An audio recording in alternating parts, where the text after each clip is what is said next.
قبضت الجمعيه؟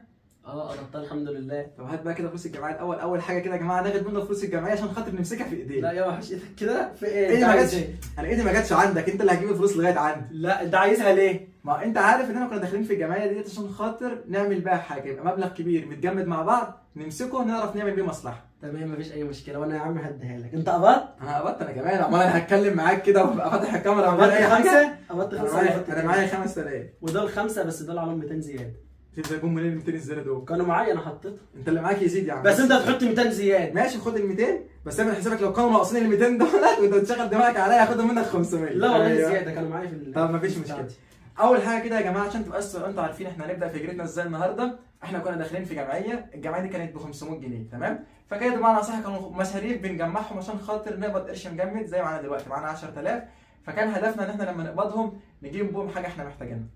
انت عارف ايه اكتر حاجه دلوقتي يا محمد محتاجينها في البيت؟ هو في بصراحه اكتر من حاجه يا جماعه احنا محتاجينها في البيت، مش حاجه واحده بس. ايوه. فانت اتفضل قول بقى كام حاجه اتفضل. عشان تبقى انت عارفين ان الفلوس دي احنا ما كناش في دماغنا خالص والله. حتى انا في اول الفيديو بقول لكم ان انا كنت باخد الفلوس دي وداخل في الجمعيه ان انا بال 5000 جنيه دول احنا داخل علينا الشتاء، فمحتاجين بقى ايه لبس شتوي وكده. فانا كنت ناوي ان انا اجيب لهم لبس انا ومحمد عشان تبقى انتوا عارفين. صح. فدلوقتي احنا شايفين ان في حاجات اهم، يعني دلوقتي 10000 جنيه حرام ان احنا نروح نجيب بهم لبس، احنا ممكن نمشي الدنيا كده ونشوف الحاجه اللي احنا محتاجينها في بيتنا. فدلوقتي يا عم محمد اكتر حاجتين محتاجينهم في بيتنا الفرن الكهربائي والديب فريزر. يعني احنا محتاجين حاجتين مش حاجه واحده. ما شاء الله. بس احنا نمشي على قدنا نشوف اكتر حاجه. ممكن برضه الناس يا جماعه ينزلوا تحت في التعليقات يكتبوا لنا وساعدونا، انتوا برضه هتلاقوا عندكم خلفيه من الموضوع، ايه اكتر حاجه ماما سحوره محتاجاها؟ ايه اكتر حاجه مثلا بتعاني منها؟ احنا كان هدفنا الاول والاخير زي ما انتوا عارفين ان احنا عندنا موضوع البيت، فاحنا كنا على قد ما نقدر اي فلوس بنجمدها زي ال 10000 5000 اي دخل بيجي لنا احنا بنجمد الفلوس وبنلمها على بعض عشان خاطر كنا نبني بيتنا، كنا هنتجوز، فاحنا كنا بنعمل كده بصراحه. فهي بتبقى اولويات زي ما احنا اتكلمنا في كذا. انا وانت عايزين فلوس كتير يا محمد على ما بصراحه عشان تبقى انتوا عارفين يا جماعه. بس برضه نرجع ونقول اللي يحتاجوا البيت او اللي يحتاجوا ماما سحوره اهم من اي حاجه والله العظيم. صح. بصراحه يعني. فانتوا برضه انزلوا كده في التعليقات اكتبوا لنا ايه اكتر حاجه ماما سحوره محتاجاها. سيبكم من الفريزر ومن الفرن اللي عادل قال عليه. ممكن يكون في يا جماعه حاجات اهم من كده، اللي هو ازاي انتوا متابعين ماما سحوره، انتوا بمعنى اصح اصحاب بيوت زي ماما سحوره، فانتوا هتبقوا شايفين الحاجه اللي ماما سحوره محتاجاها قوي. انا كنت بشوف في التعليقات اكتر حاجه كانت ناس بتقول عليها اللي هو الفرن الكهربائي عشان ماما سحوره ما تطلعش على السطوح. بس انا عايز اقول لكم يا جماعه ان في الاهم اللي هو الديب فريزر. قولي لي ليه؟ ماما سحوره بقالها يجي 3 4 ايام كده جابت جوافه وجابت مانجا، المهم يعني بتعمل تفريزات رمضان. مشكله كل سنه. عادل فكرني على فكره بالمناسبه، عادل فكرني السنه اللي فاتت رمضان اللي فات ماما سحوره من النوع اللي بتخزن حاجات كتير، بتخزن حاجات كتير قوي سواء عصير بتجيب فراخ برضه بتخزنها. احنا عندنا على فكره عايز اقول لك هناك 20 فرخ ابيض عايزين يتذبحوا دلوقتي بقى، ده خلاص داخلين على ماما سحوره من النوع اللي بتخزن اي حاجه. فاحنا السنه اللي فاتت كنا بنعاني وما كانش في مكان ان احنا نخزن فيه لان احنا ما عندناش الا الثلاجه. اي نعم الفريزر بيمشي الدنيا بس باستهلاكنا احنا واستهلاك ماما سحوره انا ارجع الفريزر محتاجاه. فعلا انت فكرت. قولوا لي ليه؟ لان ماما سحوره يا جماعه كانت لما بتعوز مثلا تفرز حاجه او كده ممكن تودع عند والدتها في الفريزر بتاعها، تودع عند مرات اخوها، ما اعرفش ايه، كان بيحصل الحاجات دي. وهم برده نفس الكلام بيبقوا يجوا يجيبوا حاجات عندنا في فريزر الثلاجه. بس انا عايز اقول لكم ان لازم تكون ماما سحوره الحاجه بتاعتها موجوده في بيتها، ان هي ما تروحش تودع حاجه عند حد. تمام. انتوا برضو الفيديو ده بالذات احنا طالعين وعاملينه علشان تقولوا لنا تحت في التعليقات الحاجه اللي ماما سحوره محتاجاها علشان الفلوس دي. والله يا جماعه هنسمع النهارده كل الكومنتات علشان تبقى انتوا عارفين، علشان بال 10000 جنيه دول نجيب بهم حاجه. وعايز اقول لكم ان احنا ممكن مثلا ايه لو اتزنقنا ب 1000 ولا ب 2000 الامور سهله، يعني ممكن نخش في 12000 عادي، ممكن اخد 1000 من حد ولا كده او نحطه ايه من الفلوس اللي احنا عاينينها. بس في نفس الوقت ان احنا نجيب حاجه لماما سحوره تكون كويسه وتكون في نفس الوقت احنا ما جبناش هديه لماما سحوره من زمان عشان تبقى انت عارف. بالظبط. فاحنا برضه هدفنا ان ال 10000 دول احنا نيتنا خلاص ان هم للبيت والماما سحوره، يعني نيتنا الاثنين ان احنا نجيب هديه لماما سحوره نفرحها وان احنا نجيب الحاجه للبيت اللي احنا محتاجينها اكتر حاجه للبيت. فانتوا بقى زي ما عادل قال لكم وانا قلت لكم انزلوا اقترحوا علينا في التعليقات لان انا عارف ان في ناس كتير هتساعدنا يعني وبنستفاد منكم. وان شاء الله الحاجه اللي احنا هنستقر عليها ونشوف ان اكتر حاجه ديت الناس قالت عليها ووجهه نظرنا برضه ان احنا محتاجينها هنجيبها بكره كده ونغلفها كده ونعملها بشكل حلو بعد ما نشوف الكومنتات. بعد ما نشوف الكومنتات ونفرح ماما سحوره بقى. فطبعا هتبقى لحظه حلوه وكلنا بقى لازم نشارك يا جماعه في الموضوع ده. انتوا هتشاركوا واحنا هنشارك. ونصيحه برده منكم لاخواتكم او لاولادكم يا جماعه، انزلوا برده تحت في التعليقات وقولوا لنا مثلا الهديه دي نجيبها نوعها ايه؟ لو هي مثلا ديب فريزر او فريزر بقيمه الفلوس دي، يعني نجيبها نوعها ايه وفي نفس الوقت تكون كويسه. يعني انتوا اللي فاهمين في الحاجات ده عننا. خلينا على مقدرتنا يا جماعه، يعني ما حدش يروح يجيب لي نوع. لا انا قلت لو زودنا، انا لو قلت زودنا 1000 او 2000 عادي مفيش ماشي. مشكله. 1000 2000 لكن الموضوع سهل.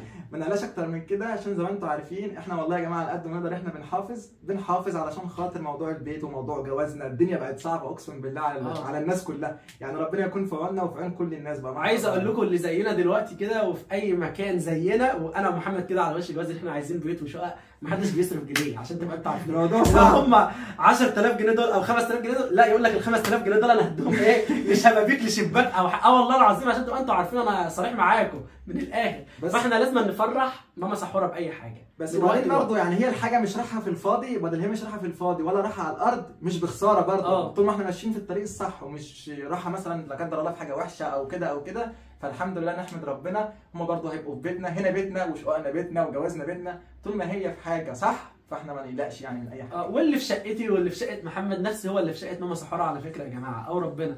استنى بس احنا لسه ما عندناش شقق. لا انا بقول فيما بعد، يعني اقصد فيما بعد اللي هو مثلا اللي في شقتي هو اللي هيبقى موجود عند ماما سحوره، اللي عند ماما سحوره هو اللي موجود عندي، وهكذا برضو محمد انا وهو. بمعنى اصح يا جماعه احنا بيتنا واحد، فاللي يحتاجوا بيتي هنا عند ماما سحوره مفيش مشكله.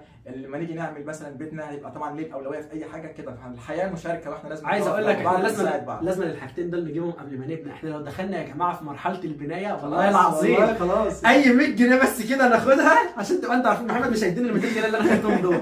لو لا اللي هو حطيت 200 جنيه على الفلوس، لا يبقى ال 200 جنيه دول هاتهم. مش هيبقى ايه 200 جنيه بس، ايه ده هنبقى مديونين. هيبقى مديونين ايامها والله العظيم، لان احنا هنعمل بيت من البدايه علشان انتوا عارفين الموضوع ده من زمان. فده اللي احنا النهارده طالعين في الفيديو ده علشان ان احنا ناخد ارائكم. اكتبوا لنا بقى تحت في التعليقات الانواع اللي هي تكون مثلا سعرها كويس وفي نفس الوقت تكون الماركات بتاعتها كويسه ان هي تعيش فتره طويله بس.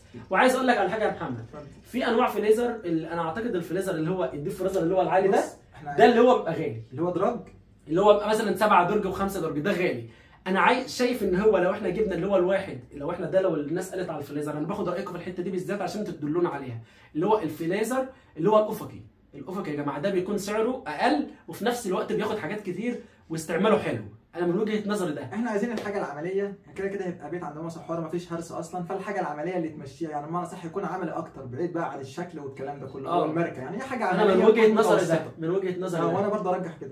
وبالنسبه برضه لموضوع الفرن عشان خاطر انا شايفه برضه مهم بصراحه. انا حاسس كده ان انت مش هتعطيله اهتمام بس هو مهم برضه. هو مهم لان ماما سحوره بتطلع على السطح في الطلوع والنزول، وفي انبوبه بتطلع وانبوبه بتنزل، فطبعا هي حته مش حلوه بس هي على فكره بتحبه، يعني برضه عشان خاطر انتوا ما تعرفوش هي بتحب الفرن ده متعوده عليه، لان انا سالتها قبل كده. يعني ممكن ماما سحوره ذات نفسها ترجح الفريزر بس موضوع الفرن ممكن يريحها كراحه عشان هي بتتبهدل. بس اقول لك احنا مش عايزين نقول لها ان احنا هنجيب فريزر او نفاجئها. لا انا مش هقول لها حاجه خالص، هي تتفاجئ بالهديه علشان تبقى انتوا عارفين يا جماعه لازم نفاجئها. ماما سحوره لو تتفرج علينا دلوقتي على الفيديو احنا بنقول لك ان مفيش حاجه هتيجي من الاثنين دولت، واحنا لسه ممكن ناس تكتب في التعليقات ما تجيبوش.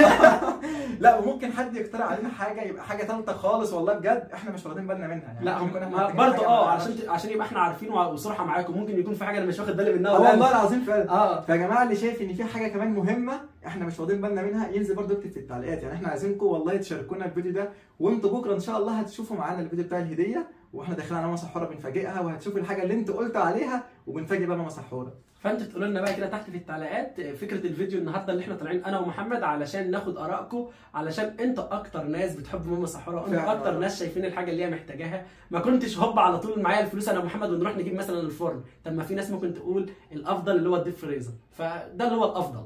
فاحنا خلاص انا من وجهه نظري وبرجح انا كعادل ان احنا نجيب اللي هو الفريزر اللي هو الافقي، اللي هو مثلا بيبقى مثلا 270، بيبقى مثلا حجمه متوسط حجمه حلو او 3 متر. ده بياخد حاجات كتير، عايز اقول لكم ياخد له ذبيحه كامله في قلبه ولا درجه تتكسر يا عم محمد ولا اي حاجه. لا واستعماله حلو. هو سواء كده او كده، سواء الفرن او سواء الفريزر ان شاء الله تبقى حاجه عمليه، مش هنجيب حاجه شكل او كده، تبقى حاجه عمليه بحيث ماما سحوره بقى تخزن براحتها، ما تقوليش بقى ما عادش مكان او مش عارف او تودع عند سماح وتودع عند ام مالك برضه يا جماعه. والله ام مالك برضه كتر خيرها بامانه الله. يعني كمان سماح عندها اللي هو الديب فريزر بتاعها، فبتبقى تودع عندها برضه حاجات. عايزينكم برضه يا جماعه النهارده كده تطلعوا من الفيديو وانتم مستفيدين بصراحه. يعني ما تخشوا في جمعيه، يعني موضوع الجمعيه ده بجد مهم جدا جدا جدا. يعني اوعى ما انصحش حد خالص مثلا لما يكون محتاج حاجه يجيبها قسط او يجيب كارد او يجيب الكلام ده. الحاجات دي يا جماعه بتبقى وحشه جدا وبلاش برضه يعني مش حاجه عليك بخساره، هقول لك على تيجي حاجه، عليك بفقر. اقول لك على حاجه، دلوقتي لو احنا مثلا واحد راح يجيب مثلا وليكن ثلاجه قسط، الثلاجه دي لو ب 20000 جنيه بيديها له ب 30000 جنيه. عشان تبقى انتوا عارفين زودت عليك فلوس، وانت برضه ما انتش عارف ظروف بيتك، ممكن لا قدر الله يحصل لك اي حاجه في اي وقت فما تقدرش تسد. طب ليه احط نفسي في الموقف ده؟ فبلاش، ما انصحش اي حد خالص ان يجيب حاجه قسط خالص مهما كان محتاج. محمد اخويا عودني ان انا ابدا ما فيش طبعا ابدا وربنا، يعني انا اقعد من غير فريزر واقعد من غير بوتاجاز واقعد من غير اي حاجه خالص وما اعرفش اجيب حاجه قسط، مستحيل. الحاجه تكون معايا ثمنها اجيب على قد فلوس. صح. فاحنا برضو بننصحكم بالطريقه ديت، لان طبعا ده الطريق الصح. ما انصحش حد يجيب حاجه قسط ولا انصح حد واقول لك على حاجه نهائي نهائي نهائي. ولو عايز تكبر الحاجه دي، يعني وليكن مثلا جبنا الثلاجه ب 10000 جنيه، ده كان ايام زمان، ممكن احنا نكبر الثلاجه لما ربنا يكرمنا ونبيع اللي معانا ب 5 6 7، مفيش مشكله، ونحط قرشين من معانا ونجيب حاجه كويسه. ميزه بقى زي ما احنا اتكلمنا على عيب القسط يعني والكارد والحاجات دي وحشه خالص ما ننصحش بيها، وحرام. نتكلم برضه على ميزه الجمعيه. احنا دلوقتي مثلا كنا بنخش جمعيه ب 500 جنيه، سواء بقى هقبضها بعد شهر بعد شهرين بعد 5 شهور. دلوقتي انا قبضت قرش مجمد، ال 500 انا قبضتهم 10000. سواء بقى مثلا لو انا محتاج الجمعيه قوي والناس اللي انا داخل معاهم في الجمعيه قلت لهم والله ده انا مثلا محتاج كذا كذا ويعني ساعدوني يا جماعه هقبض الثالث ولا الرابع، احنا كلنا يعني نقف مع بعض، الانسانيه حلوه عادي. فانت مثلا قبضت الثالث او الرابع، اصبح انت قبضت 10000 هتجيب بهم الحاجه اللي انت محتاجها من غير اقساط ومن غير ما يزيد عليك فلوس ومن غير حتى ما تجيب كارد. وطبعا الكارد ده انتوا عارفين اضراره كتير قوي يعني. كفايه ان الواحد بقى متشيك ومديون، بالظبط ده يعني. كبير الواحد. فان احنا نستفاد من الجمعيه، فدي حاجه كويسه، وربنا ان شاء الله كده يقف جنبنا ويقف جنبكم ويصلح حال ولادنا كلنا يا رب. اللهم امين. يعني عندكم يا جماعه من اول اصلا ما بدات حياتي كده طريق حياتي، انا من اول شغل خالص وانا لسه كنت صغير كنت داخل جمعيه كانت 150 تقريبا او ب 300، كانت 150 وانت دافع 150. كنا بنخش 300 جنيه في الاسبوع ندفعهم وكنا بنقبض 3000 جنيه اللي هو فلوس شغلنا كلها. فلوس شغلنا كلها عارفين. فكنا بنقبض 3000 جنيه. فاحنا اصلا من اول طريقنا احنا اتعودنا على كده ان احنا بنخش جمعيات حتى لو 200 جنيه او 100 جنيه على قد الدخل اللي بيدخل لنا او الفلوس اللي احنا كنا بنمسكها في ايدينا كنا بندخل بقى جمعيه. كنت اقعد مثلا 3000، كنت مثلا 3000 دول ايامها كان واو. كنت انا بجيب تليفون محمد يوم جايب تليفون، عادل مثلا قمت جايب تليفون بال 3000 وبعد كده عادل قام جايب له تليفون. فاحنا بدانا كده الحاجه اللي احنا كنا بنحتاجها كنا بنخش فيها جمعيه نصبر، يعني نصبر 5 شهور، ايه يعني نصبر شهرين 3 مفيش مشكله خالص، بس ما بقاش مديون، ما احتاجش حاجه تبقى عليا، لا ده بالعكس انا اخد الحاجه تبقى في ايدي، فلوسي تبقى في ايدي واجيب.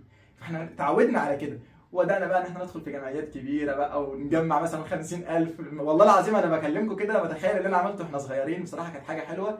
فاحنا والله ننصحكم بالكلام ده، يعني ربنا يصلح حالكم وان شاء الله نبدا حياتنا كلنا كده. ممكن حد برضو عشان تبقى انتوا عارفين الموضوع ده، لو حد مثلا بيقبض في الشهر مثلا وليكن 5000 جنيه، موظف وبيقبض 5000 جنيه، ممكن اللي هو يصرف مثلا 3000 ويوفر 2000 يخش فيهم في جمعيه شهريه، بس تكون الجمعيه مضمونه. خلي بالكم من النقطه دي، في ناس بتكون بتعمل جمعيات وبتنصب على بعض، انتوا فاهمين؟ لا طبعا لا في على فكره فالجمعيه مع حد يكون ان هو يعني واثقين فيه وان هو الجمعيه بتاعته ماشيه ميري بمعنى صح. فاحنا يا جماعه طبعا والله مبسوطين النهارده قوي ان الناس هتسمع الفيديو وهتستفاد، وممكن في ناس تطبق اللي احنا قلنا عليه، يعني انا متاكد ان في ناس هتستفاد. فطبعا ده حاجه جميله ان حد يسمع الفيديو بتاعنا ويستفاد منه. بس احنا والله يا جماعه النهارده مبسوطين ان الناس كتير هتستفاد مننا وناس هتعمل زينا، وده طبعا حاجه كويسه ان احنا نفيد الناس بمعنى صح. وفي نفس الوقت برضو ان ناس كتير هتقول اراء واحنا هنستفاد منكم، يعني احنا دايما يعني ايه بنساعد بعض وبنستفاد من بعض. والحاجه الثالثه وانا فعلا مستني بكره قوي نشوف الحاجه اللي احنا محتاجينها اكتر حاجه بقى زي ما احنا اتكلمنا كده، ونعملها مفاجاه بكره ماما سحوره كده بقى ونخش عليها. عايز اقول لك على ونشوف فرحه ماما سحوره يا جماعه. عايز اقول لك على حاجه، احنا دلوقتي بندي نصايح للناس. عايز اقول لكم يا جماعه ان احنا اصلا زمان واحنا صغيرين برضو وده لحد دلوقتي احنا بنسمع برضو نصايح ناس، علشان تبقى انتوا عارفين. يعني مش عيب جدا لا خالص اللي هو مثلا واحد يسمع نصيحه من حد او يسمع مثلا حد بيعمل حاجه يروح يعمل زيه. على فكره ده حاجه كويسه جدا ومش حاجه عيب. ومن اكتر الحاجات اللي انا استفدت فيها اصلا في حياتي ان انا كنت بقعد دايما مع ناس اكبر مني. صح. يعني انا ما كنتش مثلا بقعد مع اصحابي او مثلا الناس اللي اصغر مني لما كانوا يروحوا يلعبوا كنا لسه عيال، لا انا كنت دايما بقعد مع الناس اللي اكبر مني. فانت لما بتقعد مع حد اكبر منك في السن انت بتتعلم منه، تستفاد منه، بتاخد خلفيات اصلا منه في كل حاجه في الحياه. صح. وبرضه استفدت لما دخلت الجيش، فالواحد مر كده تاريخ حياته اتعلم الحمد لله على قد ما يقدر. وبرضه ما احنا بنتعلم مش هنبقى كاملين يعني، بس الحمد لله دينا بنتعلم في الحياه على قد ما نقدر. على قد ما نقدر. فربنا كده يقدرنا ان احنا دايما نعمل حاجه كويسه وان احنا نمشي في الطريق الصح، وربنا يصلح حالنا وحالكم جميعا باذن الله. فكل اللي احنا طالبينه منكم بقى كده في اخر الفيديو، عايزكم تنزلوا تحت في التعليقات وتقولوا لنا نجيب ايه النهارده لماما سحوره، وتدعوا لنا دعوه حلوه كده من قلبكم. وبس ده اللي احنا عايزينه النهارده. ونشوفكم بقى ان شاء الله بكره يا جماعه فيديو جديد وبهديه جديده وفرحه بقى مع ماما سحوره كده كلنا. لازم نفاجئها. بالظبط لازم نفاجئها بكره. هي كده كده ماما سحوره مش هتعرف احنا نوينا على ايه، واحنا ان شاء الله لما ننوي حتى لازم نفاجئها بكره بالحاجه اللي احنا هنجيبها. مش هنعرفها يا جماعه وعد، الا وقت المفاجاه بس تعرف. تمام؟ هي حتى لو عرفت الناس قالت ايه واستقرت على ايه، هي مش هتتوقعنا اصلا، هي عارفه احنا ممكن نعمل اي حاجه في اي وقت. فيلا بقى نشوفكم في فيديو جديد، ومع السلامة.